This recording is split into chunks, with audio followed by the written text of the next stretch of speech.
500 টাকায় যদি বিক্রি হয় ওয়াকাফ তো যাবে বাপ। 2 কেজি তেল, 1 কেজি চাল, আলু পেঁয়াজই যদি বিক্রি হয়ে যায় তাহলে ওয়াকাফ তো যাবে।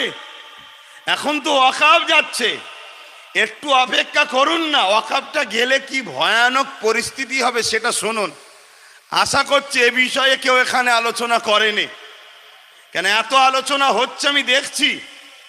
এই আলোচনা কোনো এক জায়গায় যেন কারো বিরুদ্ধে কারো পক্ষে হচ্ছে, কিন্তু আজকের আলোচনা অবশ্যই জালিমের বিরুদ্ধে, আল্লাহ ও রসুলের পক্ষে আমরা আলোচনা করতে এসেছি, এখানে কোনো সন্দেহ নাই।